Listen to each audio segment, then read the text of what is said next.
تو اس کے لیے انہوں نے 1935 کا ایک ایکٹ بنایا. اس سے پہلے بھی تھے 1919 اس طرح بنتے رہے, مگر اس میں کافی زیادہ انہوں نے سہولت دے دی تھی یہ ادھر کے جو سٹیزن تھے انڈیا کے, انڈو پاک کے سب کنٹیننٹ. تو اس میں انہوں نے ادھر کے لوگوں کو پارٹیسپینٹ کر دیا کہ آپ الاؤ کر دیا کہ آپ سیاست میں آ کر اس طرح افیئرس کو چلا سکتے ہیں, اس طرح آپ اپنی ایک پارلیمنٹ بنا سکتے ہیں, ڈیموکریسی کو اس طرح ادھر انہوں نے ٹرائی کیا. تو آپ کو پتہ ہے کہ اس کے نتیجے میں 1937 انڈین منسٹریز کی گورنمنٹ بنی. تو انہوں نے کس طرح مسلمانوں پر ظلم و زیادتی وغیرہ کی, وہ ایک الگ ٹاپک ہے. ٹھیک ہو گیا. اس سے لوگوں کو مزید ایکسپیرینس بھی ہو گیا, مسلمانوں کو, ہندوؤں کو, جو بھی ادھر کے سٹیزنز تھے سب کنٹیننٹ کے, کہ پارلیمنٹ کیا ہوتی ہے, کہ پارلیمنٹ کو کس طرح جوائن کیا جاتا ہے, کس طرح الیکٹ کیا ہوتا ہے, کوئی پولیٹیشینز کس طرح الیکٹ ہوتے ہیں, تو گورنمنٹ میں کس طرح لاز پاس کرتے ہیں. تو مکمل اختیارات تو نہیں دیے گئے تھے, مگر کافی حد تک اس میں رائٹس دے دیے گئے تھے. اس کے علاوہ جب لاہور ریزولوشن, جس کو ہم پاکستان ریزولوشن بھی کہا جاتا ہے, لاہور میں ہوئی تھی 23 مارچ 1940 کو. اس میں مسلمانوں نے جب کہا کہ ہم ایک الگ ملک حاصل کریں گے, تو اس کے لیے کوئی باقاعدہ کوئی قانون, کانسٹیٹیوشن, کوئی ریزولوشن ہونا چاہیے. تو اس میں تو جو پاکستان کے جو بانیوں میں سے مین پرسنس تھے, ان میں سب سے زیادہ قائد اعظم محمد علی جناح تھے, اس کے علاوہ اور بھی ان کے ساتھ تھے. تو انہوں نے ایک ریزولوشن پاس کیا کہ پاکستان کو ہم کس طرح رن کریں گے, اس کی بیسک آئیڈیالوجی کیا ہوگی. تو اس کی بیسک آئیڈیالوجی تو انہوں نے سب سے پہلے کہا کہ sovereignty goes to Allah almighty, کہ اس کی حاکمیت جو ہے وہ اللہ عز و جل ہوگی, یعنی کہ ادھر اسلام کا قانون ہوگا, اسلام کے مطابق ہم قوانین بنائیں گے. اس میں غیر مسلموں کو بھی برابر کے حقوق دیے جائیں گے, ان کو مکمل مذہبی آزادی ہوگی, ان کو ہر قسم کی سہولیت دی جائیں گی. اس کے علاوہ بیسک ہیومن رائٹس ہیں وہ بھی سب کو ملیں گے. تو اس طرح کے انہوں نے, اس کے علاوہ انہوں نے کہا کہ ایک فیڈرل گورنمنٹ, فیڈریشن بنائیں گے, ہم صوبے آزاد ہوں گے اس میں. ٹھیک ہو گیا. اس طرح کی انہوں نے بیسک ایک آئیڈیالوجی تیار کر دی, جس کو کہا پاکستان ریزولوشن. اس کے بعد جب پاکستان بن گیا تو برٹش گورنمنٹ نے جاتے جاتے کہا کہ 15 اگست 1947 کو ہم انڈیا کو چھوڑ دیں گے. ٹھیک ہو گیا. تب سے یہ دو ڈومینز بن جائیں گی, پاکستان اور انڈیا. تو ایک انہوں نے جاتے جاتے government Indian independence act of 1947, اس کو کہا جاتا ہے انڈین انڈیپینڈنس ایکٹ آف 1947. وہ بیسیکلی یہی تھا, اسی میں کچھ چینجنگ کر دی تھی. ٹھیک ہو گیا. 1935 کا ایکٹ ہی چل رہا تھا پاکستان میں, بس اس کا نام انڈین انڈیپینڈنس ایکٹ آف 1947 نام دے دیا اس کا. اس میں یہی کہا کہ 15 اگست کے بعد یہ دونوں ڈومینز آزاد ہو جائیں گی, ڈومینینز, انڈیا اور پاکستان کا نیم ان کو دے دیا گیا. تو یہ اپنی ایک پارلیمنٹ بنائیں گے. تو جب تک یہ اپنا کوئی کانسٹیٹیوشن نہیں بناتے, 1935 والا ایکٹ ادھر نافذ العمل ہوگا. تو جب یہ آزاد ہوگی تو پاکستان میں آبجیکٹیو ریزولوشن پاس ہوئی. ٹھیک ہو گیا. یہ آئی تھنک 12 مارچ 1949. ایک منٹ, یہ دیکھیں آبجیکٹیو ریزولوشن,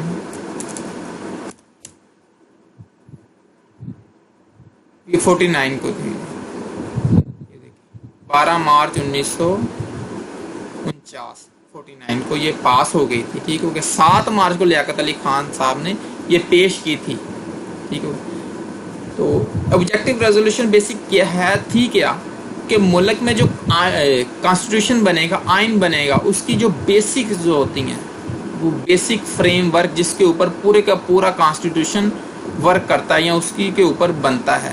کوئی ایسا لا, کوئی پالیسی کانسٹیٹیوشن میں نہیں بن سکتی جو آبجیکٹیو ریزولوشن کے ساتھ کنٹریری ہو, یعنی کہ اس کے ساتھ ٹکراتی ہو. تو اس میں بیسک وہی والی چیزیں جو Pakistan resolution, Lahore resolution 23 March 1940 میں طے پائی تھی, تقریباً وہی تھی. Sovereignty goes to Allah almighty, یعنی کہ حاکمیت اللہ کی ہوگی. اللہ کی حاکمیت سے کیا مراد ہے؟ کہ تمام کے جو رائٹس ہیں، جو حقوق ہیں، تمام کے تمام جو قرآن و سنت کی روشنی میں ہوں گے. کوئی بھی لا بنے گا وہ قرآن و سنت کی روشنی میں، اس کو کہتے ہیں اللہ کی حاکمیت. کیونکہ اللہ کی حاکمیت اللہ عز و جل کی عطا کردہ کتاب قرآن پاک اور احادیث رسول ہے. ٹھیک ہوگی، اس کو کہا. اس کے علاوہ مائنورٹی کے رائٹس کو کہا کہ ان کو حفاظت کی جائے گی، انہیں مذہبی آزادی دی جائے گی. اس کے علاوہ جو بیسک ہیومن رائٹس ہیں جو اسلام کے قوانین کے مطابق ہیں، اور ڈیموکریٹک رائٹس ہیں جو اسلام سے نہیں ٹکراتے، ان کو بھی نافذ کیا جائے گا. اس کے علاوہ ہر کسی کے رائٹس کی کو کیئر کیا جائے گا، سیکیور کیا جائے گا. تو اس کے علاوہ ایک فیڈریشن بنائی جائے گی جس میں جو پروونسز ہیں، صوبے ہیں، وہ آزاد ہوں گے، جوڈیشری آزاد ہوگی. یہ بیسک تھی آبجیکٹیو ریزولوشن. ایک دو پوائنٹ شاید اور ہوں، نہیں بیسکلی یہی تھا. تو یہ ہو گیا. تو یہ کام سونپا گیا مولوی تمیز الدین کو. یہ جناب محمد علی جناح صاحب کے ٹائم سے ان کو یہ کام سونپا گیا تھا. اس کو کہا تھا انہوں نے، یہ کانسٹیٹیوشنل اسمبلی نہیں تھی، یہ مولوی تمیز الدین لیجسلیٹو اسمبلی تھی، سوری. تو انہوں نے کہا کہ آپ نے یہ ایک آئین بنانا ہے جو پاکستان کا، اس میں کام کرنا ہے. یہ کچھ اپنے ممبرز کے ساتھ پارلیمنٹ کے یہ بنا رہے تھے اس کو. انہوں نے کافی حد تک جب کام مکمل تقریباً کر لیا 1954 یا 55 کو، سوری 1955 کی بات ہے. یہ جو ہمارے جو غلام محمد صاحب ہیں تھے اس وقت کے وزیر اعظم، انہوں نے ان کو ڈسمس کر دیا. تو یہ کیس لے کے عدالت میں پہلے ان کے حق میں فیصلہ آیا، مگر بعد میں گورنمنٹ کے حق میں فیصلہ آ گیا اور ان کو ڈسمس ہی کر دیا گیا. ٹھیک ہو گیا. تو اس سے بھی پاکستان کے جو کانسٹیٹیوشن بنانے میں کافی ڈیلے ہوا، اور یہ قسم کی بہت زیادہ سوورنٹی کو نقصان پہنچا. اچھا، اس کے علاوہ ابھی ہم بات کر رہے ہیں کہ پارلیمنٹ جو پاکستان کا کیسے وجود میں آیا اور کس طرح اس میں کمزوریاں تھیں اور کس طرح ان کو دن بدن ٹھیک کیا گیا. اچھا، یہ دیکھیں سب سے بڑی بات، کانسٹیٹیوشن جو اسمبلی تھی اس کو ڈسمس کر دیا گیا. ٹھیک ہو گیا، یعنی اس کی رسپیکٹ نہیں کی گئی. اس کے بعد اگر 1956 کا اگر آئین بن گیا 1956، تو اس کو بھی ڈیزولو کر دیا گیا، سوری ایبروگیٹ کر دیا گیا. ملٹری جو ڈکٹیٹرز تھے انہوں نے اس کو ختم کر دیا. انہوں نے پھر نیا ایک بنانے کی کوشش کی 1962 کو. وہ بھی زیادہ دیر نہیں چل سکا کچھ وجوہات کی وجہ سے. ٹھیک ہو گیا، وہ بھی ختم ہو گیا. اس کے علاوہ یہ جو چلتا رہا تو 1971 میں آپ جانتے ہیں کہ بنگلہ دیش جو ہے وہ پاکستان سے الگ ہو گیا انڈو پاک وار کی وجہ سے، یا کچھ اور وجوہات بھی تھی. تو لاسٹ میں جناب ذوالفقار علی بھٹو صاحب نے 1973 کا آئین بنایا جو کہ اب تک چل رہا ہے، جو کہ بہت زیادہ کمپریہنسو تھا اور بہت زیادہ کہہ لیں کہ لوگوں کے معیار کے مطابق تھا. تو یہ جب چلتا رہا تو کچھ دیر بعد اس کو بھی نہیں چلنے دیا گیا. جو ضیاء الحق صاحب ہیں انہوں نے کیا کیا، انہوں نے اس کو بھی اس میں چینجنگ کر دی. اس میں جو مکمل اختیارات تھے وہ انہوں نے پریزیڈینشل کی بجائے ادھر پارلیمنٹری سسٹم لایا تھا. جب پارلیمنٹری اور پریزیڈینشل سسٹم، یہ آپ کو دونوں میں ڈفرنس پتہ ہونا چاہیے. پریزیڈینشل سسٹم میں کیا ہوتا ہے، president state of the head ہوتا ہے اور اسٹیٹ آف گورنمنٹ ہوتا ہے. اسٹیٹ آف ہیڈ جس طرح بھی ہیں ہمارے عارف الوی صاحب ہیں، اس کے علاوہ اسٹیٹ آف گورنمنٹ کون ہے، وہ ہے Imran Khan. State of government زیادہ اسٹرانگ ہوتا ہے. اسٹیٹ آف ہیڈ ہوتا ہے just as a ceremonial person ہوتا ہے، یعنی کہ کوئی انوگریشن کر دی کہیں پر جا کر، کسی کو ایوارڈ دے دیا، یا کسی جسٹ سگنیچری پرسن ہوتا ہے وہ. اور جو ہیڈ آف دی گورنمنٹ ہوتا ہے وہ گورنمنٹ کے ڈیسیجنز لیتا ہے اور ہر قسم کے لاز پاس کروانے میں وہ اصل ایکٹیو پرسن وہی ہوتا ہے. جو ہیڈ آف اسٹیٹ ہوتا ہے وہ جسٹ سگنیچر کرتا ہے. ٹھیک ہو گیا. تو اس طرح زیادہ پاورفل کون ہوتا ہے، ہیڈ آف دی گورنمنٹ. تو جناب ذوالفقار علی بھٹو نے 1973 کے آئین میں ہیڈ آف گورنمنٹ بنا دیا تھا پرائم منسٹر کو، اور خود پرائم منسٹر بن گئے اور بہت زیادہ پاورفل بن چکے تھے. تو جب ضیاء الحق نے ادھر لگایا مارشل لا، تو انہوں نے اس آرٹیکل کو چینج کر دیا کانسٹیٹیوشن میں، اور ہیڈ آف گورنمنٹ پریزیڈنٹ کو بنا دیا، اور اس کو کہتے ہیں پریزیڈینشل گورنمنٹ یا پریزیڈینشل سسٹم. یہ آپ لازمی یاد رکھیں، جسے کہتے ہیں صدارتی نظام. ٹھیک ہو گیا. صدارتی نظام اور پارلیمنٹری سسٹم دونوں میں یہی فرق ہے.